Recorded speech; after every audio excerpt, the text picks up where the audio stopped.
Il est 8h16, le petit déjeuner politique ce matin, c'est Éric Zemmour, journaliste, polémiste et auteur de La France n'a pas dit son dernier mot aux éditions Rubempré. Oui, bonjour Éric Zemmour. J'ajouterais quand même candidat officieux à la présidentielle. Ce n'est plus un mystère. Quand on lit votre livre, alors c'est pas un programme, mais c'est une explication de votre engagement, vous le dites. La question finalement, c'est maintenant la date et les circonstances de l'annonce officielle. À moins que... Qu'est-ce qui d'ailleurs pourrait vous empêcher aujourd'hui de vous présenter ? Vous savez, je peux être renversé par une voiture, je peux... on ne sait jamais.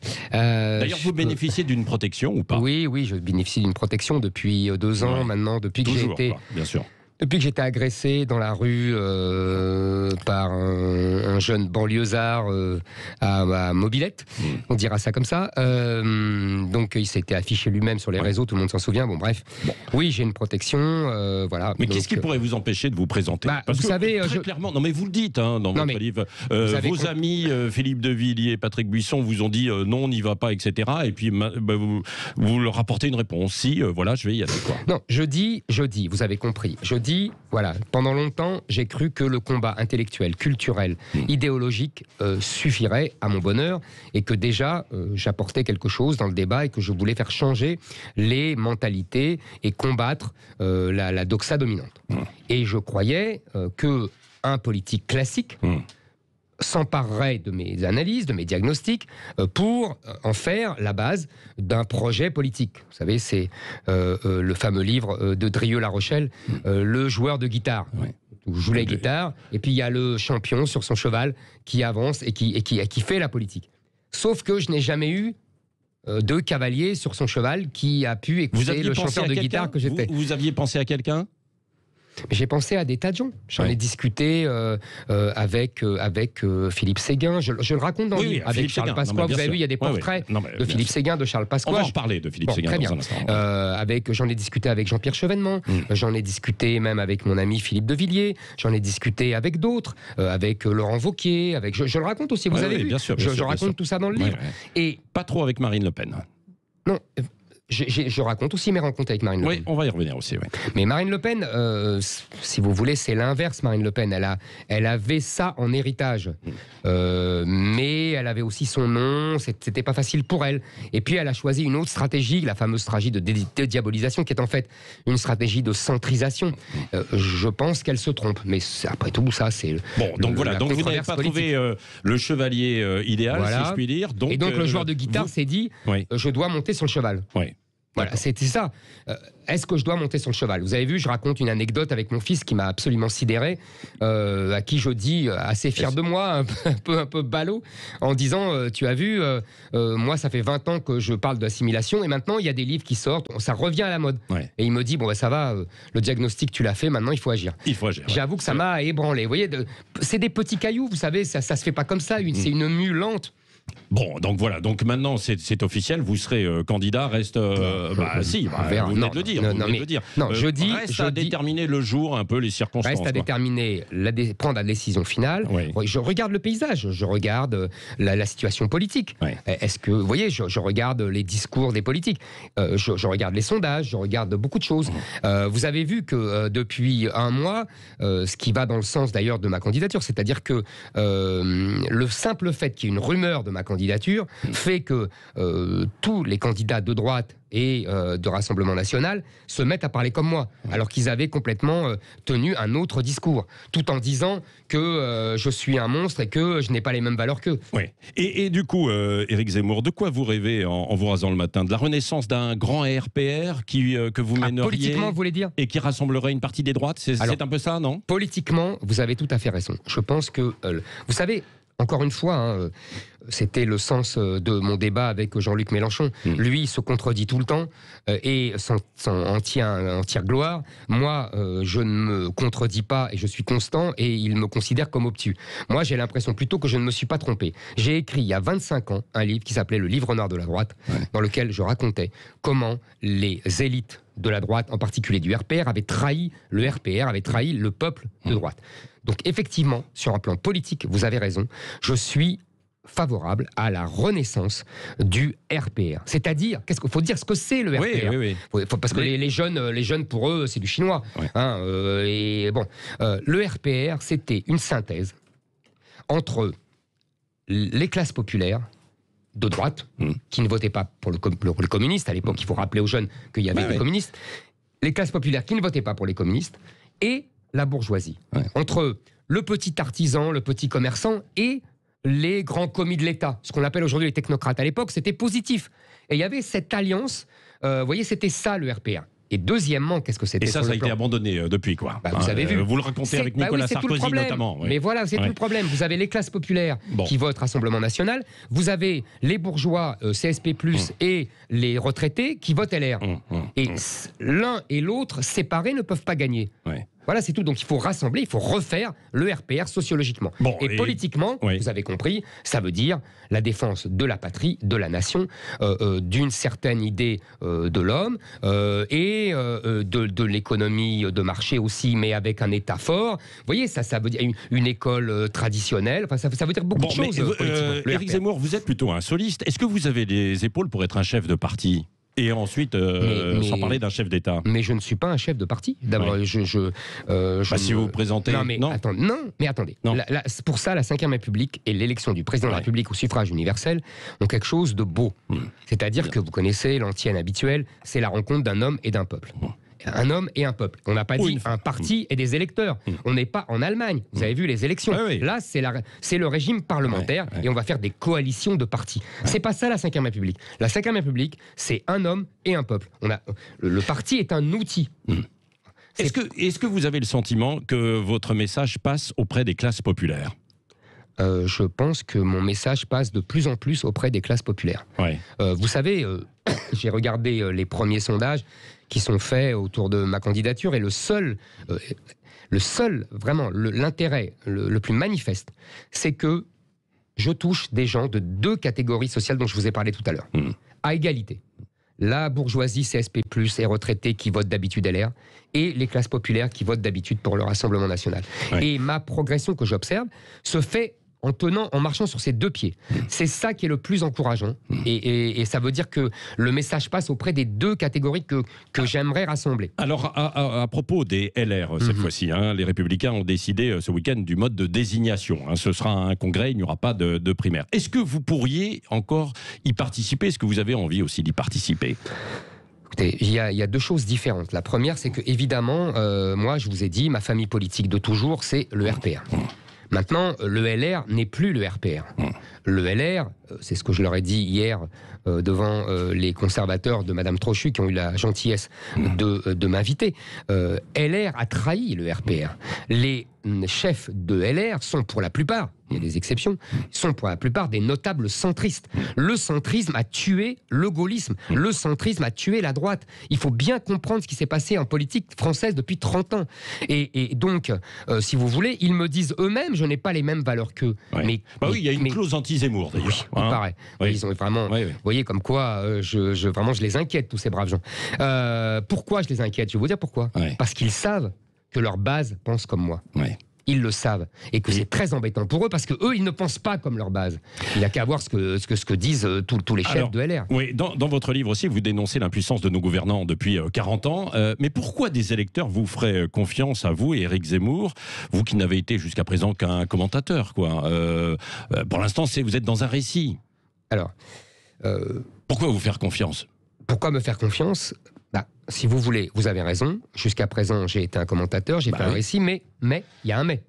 C'est que je crois avoir fait le bon diagnostic depuis 30 ans quand tout le monde se trompait. Certains diagnostics, oui, peut-être. En tout cas. Un diagnostic qui est en tout cas reconnu comme bon par beaucoup de gens. Dans votre secteur, parce que sur l'économie, etc., on en est loin encore pour l'instant, quoi, non ? Écoutez, sur l'économie... Vous êtes sur les questions de l'immigration, sécurité. Attendez, il y a deux choses.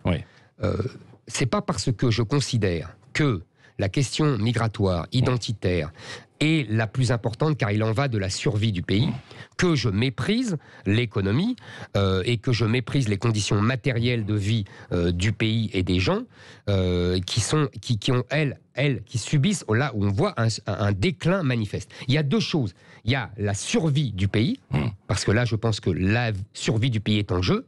avec ces questions migratoires et identitaires. Et il y a le Même déclin. si vous êtes plus optimiste, puisque avant c'était le suicide français, vous dites que la France n'a pas dit son dernier mot, là, cette fois. Hein, vous terminez par... Je finis. Oui. Après, il y a le déclin.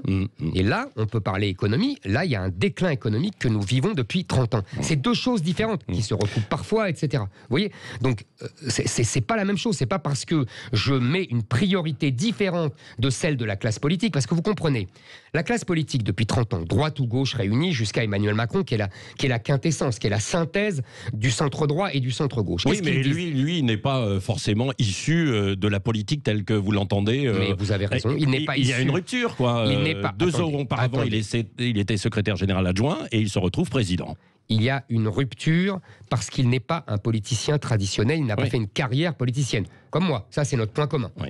En revanche, il est la quintessence de l'évolution politique française depuis 30 ans, c'est-à-dire que, je vous ai dit tout à l'heure, la droite centriste, le centre, a tué le RPR et le gaullisme, et de l'autre côté, le centre-gauche a tué les socialistes et les communistes. Il est resté le centre-droit et le centre-gauche. Emmanuel Macron est le mariage entre Valéry Giscard d'Estaing et Michel Rocard. Ouais. Donc il est à la fois très vieux, vous comprenez ce que je veux dire.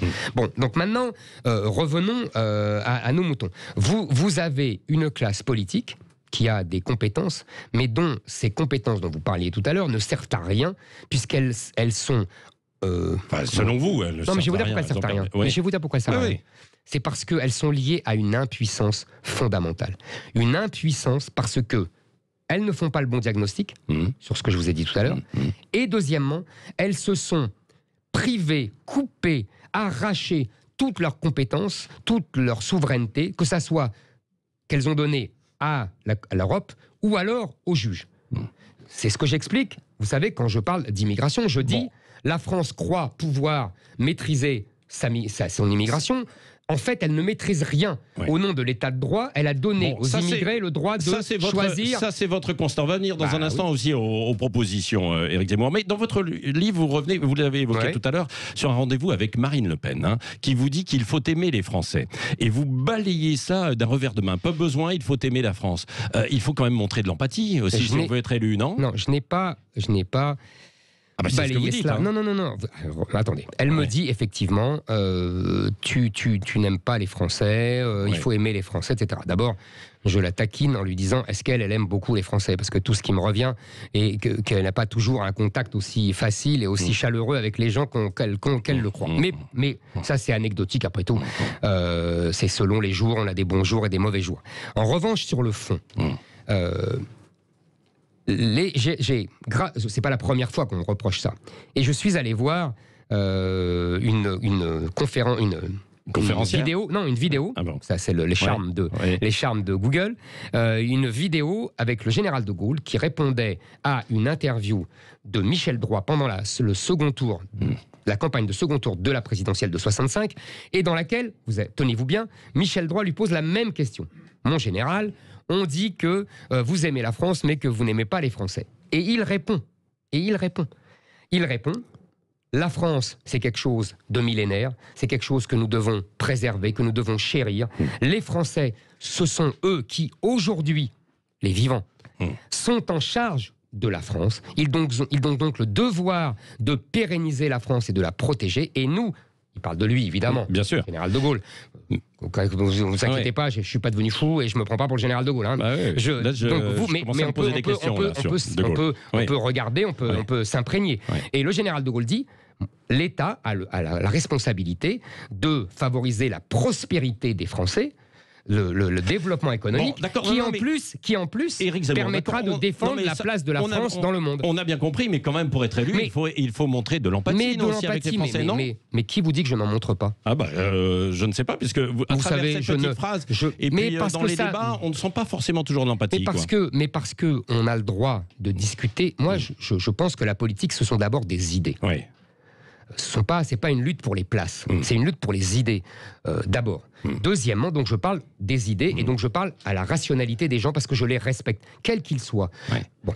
Deuxièmement, ça ne veut pas dire que je ne montre pas d'empathie quand je vois des gens. Venez avec moi, dans la rue. Venez avec moi à mes conférences. Venez avec moi quand je signe des livres. Vous verrez ce que les gens me disent. Vous verrez si je n'ai pas d'empathie pour les gens et s'ils n'ont pas d'empathie pour moi. Vous seriez surpris. Demandez aux journalistes qui nous accompagnaient à Toulon, à Nice le week-end dernier, le week-end il y a 15 jours. Oui, certains vous ont tellement bien accompagné qu'on vous a vu en une de Paris Match d'ailleurs. Cette photo, vous savez, c'est devenu maintenant absolument lamentable. Je vois vous le dites, de toute manière, les élections, c'est toujours marqué par des histoires en fait comme ça aussi. Non, vous insistez dans votre livre. Non, je ne dis pas ça encore une fois. Je raconte dans mon livre qu'il y a une espèce de frénésie dans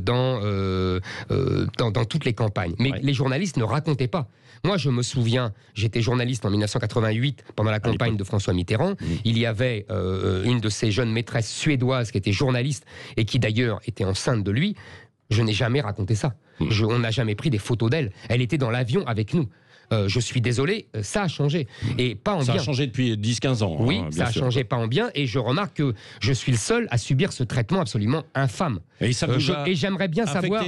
Bah oui, c'est sûr que ça m'a affecté. Oui. Évidemment, d'abord, on détruit ma vie privée, et deuxièmement, surtout, ah oui, mais on vous affichez aussi. Mais je vous saviez bien qu'il y avait des journalistes du côté de Toulon. Pas du tout. Il n'y avait aucun journaliste. On m'a pris au téléobjectif, et je pense qu'il y a une action politique derrière. On veut me détruire parce que je fais peur à certains. Vous savez, on sait pour qui Paris Match roule. On sait que Paris Match roule pour l'Élysée. On sait que Paris Match est le caniche de Macron depuis des années. Écoutez, donc il n'y a pas de hasard. Oui, bon, ils ont eu cette photo, ils l'ont publiée, comme il y avait eu d'autres photos précédemment, en fait, avec d'autres hommes politiques. Ah bon, vous les avez vus, vous vous souvenez, avec Nicolas Sarkozy. Non, il n'y avait rien avec Nicolas Sarkozy. Avec Cécilia. Et le casque de François Hollande aussi, ça a été publié aussi dans certains magazines. Eh bien, c'était scandaleux. Et d'ailleurs, je crois que le patron du Paris Match y a laissé sa peau, si j'ai bien compris. À l'époque de Cécilia. Éric Zemmour, revenons quand même aussi sur le fond, sur les propositions. Est-ce qu'il y a d'autres questions que l'immigration, de la sécurité et le récit historique que vous allez aborder? L'économie, par exemple. Est-ce que vous avez des priorités et un axe de développement? Bien sûr, je vous l'ai dit, il y a la survie et il y a le déclin. Le déclin, c'est essentiellement l'économie. Et là, nous avons un diagnostic assez simple qui est l'industrie. Évidemment que nous avons désindustrialisé, nous avons subi une désindustrialisation massive. L'industrie aujourd'hui ne représente que 13% de la richesse nationale, quand elle était à 24% dans les années 70-80. Aujourd'hui, l'Allemagne est toujours à ce chiffre-là, l'Italie est toujours à ce chiffre-là. Nous avons nos élites brillantes, tellement compétentes, qui me font la leçon tous les jours. Qu'est-ce qu'elles ont fait? Elles ont accepté que toutes les industries françaises partent en Chine ou en Turquie ou que sais-je ailleurs pour payer moins cher les salaires. Elles ont. Vous êtes libéral, ce sont aussi des chefs d'entreprise qui ont décidé ça. Vous êtes un libéral d'ailleurs ou pas? Mais vous savez, ça dépend ce qu'on appelle libéral. Le mot libéralisme a été tout. Il a été de gauche au 19e siècle, il a été de droite après. Aujourd'hui, il y a une alliance libérale-libertaire depuis les années 70. Donc le mot libéralisme, ça veut tout dire et rien dire. En revanche, ce qui est sûr, c'est qu'on voit bien que nos entreprises croulent sous les charges, sous les impôts. Et pourquoi? On voit bien le cœur nucléaire de ce problème-là, c'est la protection sociale. Nous avons 750 milliards de dépenses sociales par an. Nous sommes recordman du monde. Ça représente 30% de notre PIB.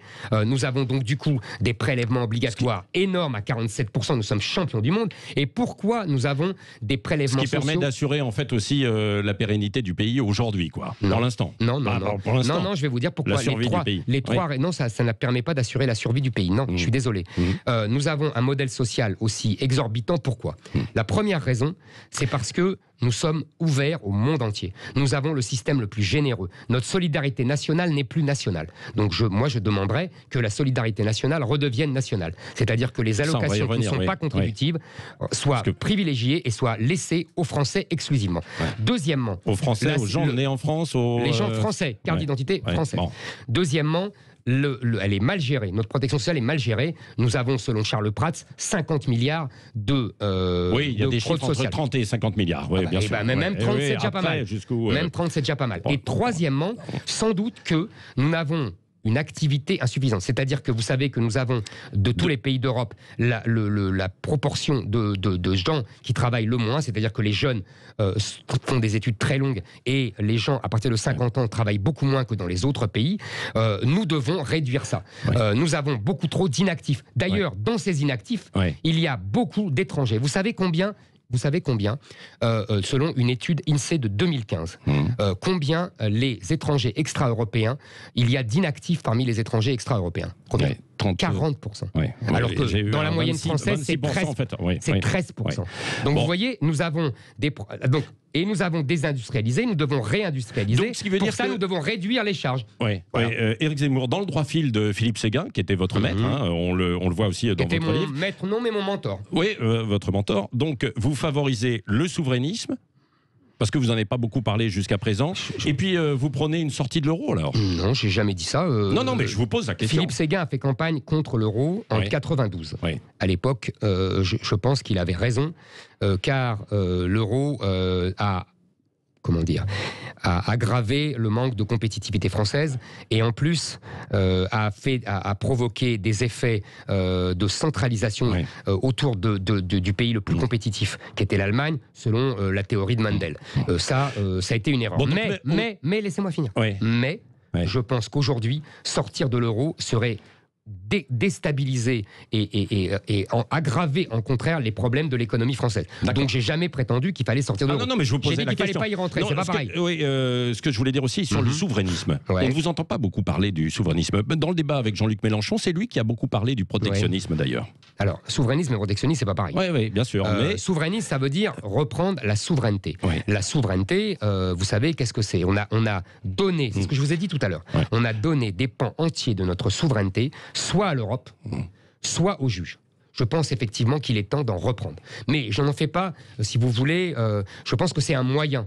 C'est un moyen pour défendre l'identité de la France. Ce n'est pas un but. C'est ma différence avec certains souverainistes, qui sont mes amis d'ailleurs, mais avec qui j'ai des discussions longues. Vous pourriez avoir des alliances d'ailleurs avec eux? Vous pensez à qui? Vous savez, évidemment qu'il y a des gens très proches de moi qui se déclarent carrément souverainistes. Moi, je pense que la question identitaire de la survie du peuple français est la plus importante, mais la souveraineté est un moyen. Et donc, il faut reprendre des pans de notre souveraineté à Bruxelles et aux juges. Avec les juges, il faut que la loi redevienne souveraine.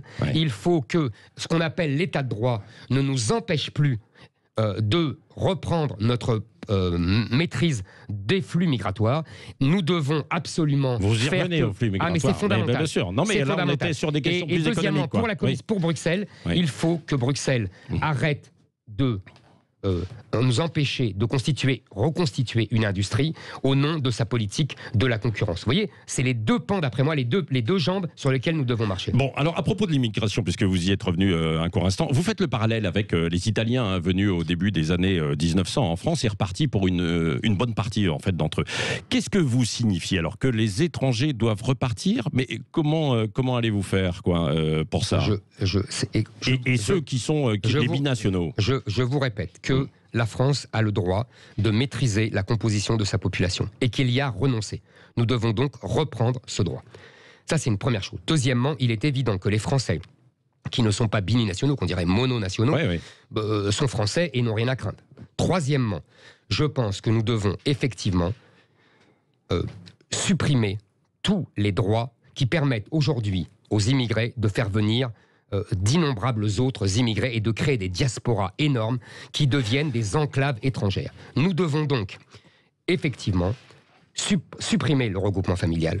Nous devons donc supprimer le droit du sol qui fait des Français, malgré eux, et souvent des jeunes Français qui détestent la France. Nous devons étendre la déchéance de nationalité à de nombreux crimes et délits pour pouvoir expulser ensuite ces étrangers, car je suis aussi favorable à l'expulsion des délinquants étrangers. Ils représentent déjà 25% des prisons françaises, ils n'ont rien à faire là. Et je pense qu'il faut faire pression sur les États qui sont à l'origine de ces étrangers pour qu'ils les reprennent. Des pressions qui peuvent être très fortes. Donc vous voyez, il y a un ensemble, si vous voulez, une politique globale qui fait que nous reprendrons la maîtrise de nos flux migratoires. À combien de personnes, et puis toutes ces familles qui sont déjà installées sur le territoire et qui font vivre notre économie, que beaucoup des entrepreneurs dont vous avez parlé utilisent en fait. Mais bien sûr, vous avez raison, il y a un double problème. Je vous ai dit d'abord qu'il y a parmi les étrangers extra-européens 40% d'inactifs. Oui. Deuxièmement, il n'y a pas un droit automatique à la reconduction des cartes de séjour. Nous avons le droit, si la personne est chômeur, si la personne a des enfants délinquants. Normalement, ça existe déjà. Oui, en fait, mais ça n'est pas fait. Mais ce n'est pas appliqué, quoi. Nous devons il s'agit d'appliquer la loi. Exactement, il s'agit d'appliquer. Ouais. Il faut cesser également de régulariser tous les ans à la volée, selon la circulaire Valls, des dizaines de milliers de clandestins. Ouais. Nous devons mettre le droit d'asile en dehors du territoire français. Et on ne peut plus demander l'asile en France. Et nous devons expulser tous les gens qui sont déboutés. Donc vous voyez, ça fait déjà beaucoup de boulot. Et par ailleurs, effectivement, il n'est pas nécessaire, si vous voulez, d'inquiéter et d'effrayer des gens qui sont français. Je n'ai rien contre eux. Voilà. Et y compris musulmans, quoi. Mais évidemment, y compris musulmans. Ouais, non, mais parce que vous les effrayez, en fait, beaucoup des musulmans qui sont aujourd'hui, qui sont contre eux, quoi. Non. Il y a des gens qui les effraient. Il y a des gens qui les effraient. Mélenchon parlant de déportation, faisant semblant de croire que dans ma fameuse interview à un journal italien, j'avais parlé de déportation, alors que c'était pas vrai. Il le sait très bien. Mais voilà, c'est le jeu politicien. Mais en revanche, évidemment qu'ils n'ont rien à craindre. Ce que je dis, moi, je prends les musulmans au sérieux. Je les prends comme des adultes. Je ne les prends pas comme des enfants, comme font les autres. Et je leur dis, il y a un problème avec l'islam. Voilà. Il y a un problème avec l'islam. D'abord, il y a toujours eu un problème en France avec toutes les religions, y compris le catholicisme. Donc nous avons l'État, même sous la monarchie, a passé son temps à lutter contre l'influence de la religion pour s'émanciper de la religion. Vous savez, la France, c'est l'émancipation par la liberté des dieux. Bon, ça c'est. Et donc, deuxièmement, toutes les religions non catholiques, le judaïsme, le protestantisme, se sont christianisées. Il faut bien comprendre ce concept. Donc c'est ce que vous voulez faire, important. Que les musulmans... que l'islam... et une pratique chrétienne de leur islam, c'est ça. Exactement. Vous savez ce que c'est. Mais je vais vous expliquer ce que c'est. Le christianisme est une rupture dans l'histoire de l'humanité et des religions, parce que pour la première fois, par rapport aux religions anciennes, antiques, par rapport même au judaïsme, il y a une religion qui s'intéresse plus à la foi intérieure qu'aux normes sociales. L'islam est un retour à, je dirais, ces religions archaïques qui privilégient la norme sociale sur la foi intérieure. C'est la spécificité d'évolution. Attendez, c'est la spécificité du catholicisme. Et donc, et c'est le génie de la France. La France est un pays profondément catholique et profondément chrétien. Vous savez, le grand Michelet disait « Qu'est-ce que la France ? C'est une conquête de l'Église. » Mais depuis Michelet, il y a eu de l'eau à couler sous les ponts. Bien sûr. Il y a moins de catholiques, il y a moins de chrétiens, etc. Même s'il y a des racismes. Mais vous savez aussi ce que disait André Suarez. Ce que vous avez dit tout à l'heure. Mais vous savez, André Suarez disait, un auteur des années 30, il disait « Qu'il aille ou non à l'Église, le Français a les évangiles dans le sang. » Il faut bien comprendre ça. Donc, je disais, la foi et les normes sociales. Je dis aux musulmans, l'islam impose des normes sociales, qui est une espèce de code civil, qui concurrence et qui rivalise avec notre code civil. Vous avez vu les sondages, vous avez vu que plus de la moitié des jeunes musulmans estiment que la charia, c'est le code civil musulman, est supérieur à la règle, plus de 50%. Vous avez vu que de plus en plus, il y a cet antagonisme entre les deux. Et donc, moi je dis aux musulmans, parce que je les prends au sérieux, et que je leur tends la main, et je leur dis, voilà, c'est simple, vous avez tout à fait le droit d'avoir une foi islamique, mais vous ne devez pas vous soumettre au code juridico-politique musulman et faire d'innombrables banlieues des enclaves étrangères qui ne sont plus en France, où on ne vit plus à la française. Quand je vois, vous avez vu quand même cette horreur de la pauvre Shainès, cette jeune femme qui a été brûlée. Et vous savez pourquoi? Mais vous avez vu la phrase du mari, parce qu'elle voulait vivre à la française. Tout est dit. Tout est dit. Éric Zemmour, il nous reste quelques petites minutes. Des questions d'auditeurs pour vous, avec premier auditeur ou auditrice. C'est Diane qui nous appelle de Perpignan. Bonjour Diane. Bonjour Diane. Bonjour Diane. Bonjour, ça fait tout drôle de vous parler alors qu'on vous voit qu'à la télé. Oui, et ben voilà. Ben voilà. Mais je vous remercie, je suis de radio quand même. Voilà. Alors posez votre question. J'entends mal, si vous me permettez. Posez bien. Je voudrais vous poser deux questions. Une question, comme tout candidat, il porte un nom. comme le LR, le RN, vous, quel nom sera? Et quand vous allez vous présenter, le nom que vous allez employer. Parce que Zemmour, bon, il faut bien qu'il y ait un nom. Bon. Après, la deuxième question, je voulais vous poser la question qui est, voilà, vous êtes plus ou moins proche de Marine Le Pen. D'accord. Et si vous êtes au deuxième tour, au premier tour vous arrivez au deuxième tour, est-ce que vous allez prendre Marine Le Pen dans votre giron? Vous avez pris la nièce, est-ce que vous allez la prendre à elle? Allez, on a compris vos questions. Donc la première question. Attendez, Diane, oui. Est-ce que vous allez donner votre voix à Marine Le Pen si vous n'arrivez pas au deuxième tour? Alors, bon, d'accord. Alors, première question, est-ce que vous avez déjà un nom de parti? Vous nous avez dit non tout à l'heure. Enfin, non. Bon, voilà. Deuxièmement, quant à mon rapport avec Marine Le Pen? Écoutez, pour l'instant, j'en suis pas à faire des plans sur la comète. Est-ce que je serai au second tour? Est-ce que je serai pas au second tour? Avec qui je dirais? En revanche, ce qui est sûr, c'est que, contrairement aux dirigeants de LR, je suis pour l'union des droites. C'est-à-dire que je pense qu'il faut rassembler, tous ces gens qui ont été artificiellement divisés, ces électeurs du RN, ces électeurs de LR. Je vous ai dit, il faut retrouver la synthèse gaulliste entre les classes populaires. Et vous êtes la synthèse. Je pense que, en tout cas, j'ai défendu cette synthèse depuis 20 ans et je vois que je l'incarne, oui, mieux que n'importe qui. C'est Abdelak question. Qui nous parle, qui nous vient de Mont-de-Marsan. Bonjour Abdelak. Oui, bonjour. Bonjour Abdelak, oui. Allô? Oui, allez-y. Éric Zemmour vous écoute. Oui, alors je respecte totalement Sud Radio qui m'a proposé de poser des questions, mais j'avais tellement à poser à M. Zemmour.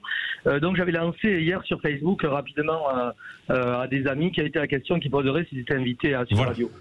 Donc je vais le faire assez rapidement. La première, c'est la question que j'avais proposée, c'est M. Zemmour, moi j'ai très bien compris en tout cas, et beaucoup d'autres Français, on a très bien compris que vous ne vous présenteriez jamais aux élections présidentielles, que la réalité c'est que vous voulez juste en fait, quand vous avez perdu plusieurs emplois notamment avec CNews, vous cherchez juste un poste de député européen en fait où les Français ignorent qui sont députés européens, c'est des places comme ça où on peut toucher 7 000 euros. Donc ça c'est la première question Abdelak. Et la deuxième et je vous demande donc est-ce que ce sera pour l'extrême droite de Marine Le Pen ou est-ce que ce sera pour la droite de M. Xavier Bertrand?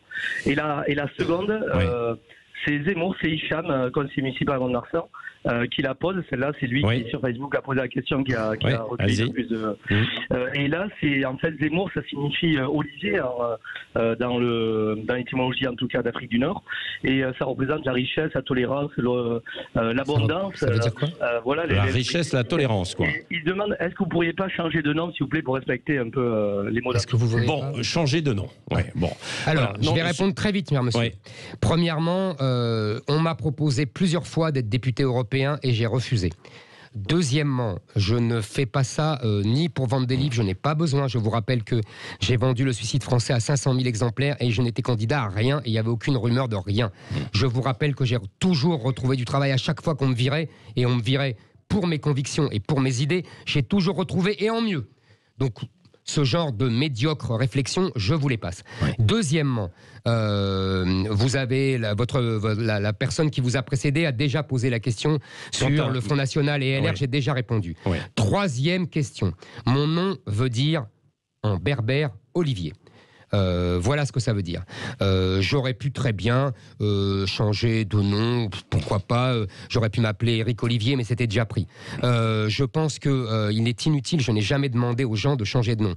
En revanche, ce que je dis, c'est que, puisque je sens bien que ça vous titille, ce que je dis, c'est que on doit effectivement donner un prénom à ces enfants qui soient français pour montrer qu'on veut que ces enfants participent à la France, qu'on veut que ces enfants fassent partie de l'ensemble français et pour cela reprennent la symbolique française. Vous savez, quand quelqu'un se convertit à l'islam, qu'est-ce qu'on fait? La première chose qu'on fait, c'est qu'on lui donne un prénom musulman. Pourquoi? Parce que justement, il rentre dans la communauté islamique et il prend des noms qui ont marqué l'imaginaire historique musulman. Eh bien, la France, c'est pareil. Ça n'empêche pas de prendre un deuxième prénom ou un troisième prénom comme ses ancêtres, etc. Ça a toujours existé. Mais je ne vois pas pourquoi des générations d'Italiens, d'Espagnols, de Juifs, etc. auraient fait cet effort-là et pourquoi les musulmans ne le feraient pas. Il y a là quelque chose qui ne va pas et donc... Vous mentez, vous mentez, monsieur Zemmour. Bon, attendez, on va pas refaire le débat parce que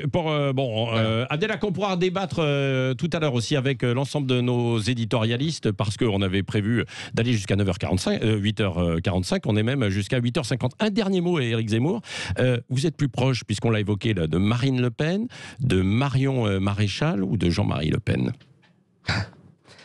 Vous savez, je les connais tous les trois. Ouais. J'ai côtoyé Jean-Marie Le Pen en tant que journaliste politique. Je connais Marine Le Pen en tant que journaliste politique et maintenant je la vois, je l'ai vue, donc je raconte dans le livre en mars dernier, depuis je ne l'ai plus vue. Et Marion Maréchal, j'ai une... Vous étiez en Hongrie? On était en Hongrie ensemble et j'ai une grande sympathie, une affection particulière pour elle parce que c'est une fille intelligente, c'est une fille curieuse, c'est une fille travailleuse et voilà. Donc après, c'est des sympathies personnelles. Ouais. Politiquement, effectivement aussi, on a beaucoup d'acquaintances, mais bon, c'est autre chose. Bon, merci Éric Zemmour. Dans combien de temps vous allez vous déclarer officiellement alors? Mais ne vous inquiétez pas, avant avril.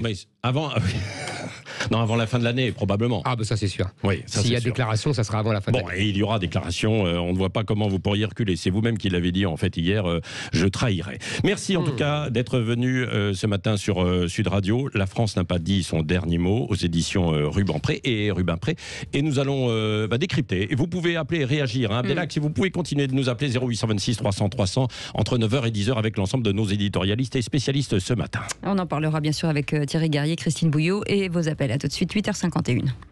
Sud Radio. Parlons vrai. Sud Radio. Parlons vrai. Sud Radio. Parlons vrai. À tous ceux qui font glisser leur couteau sur le bord du pot de Nutella.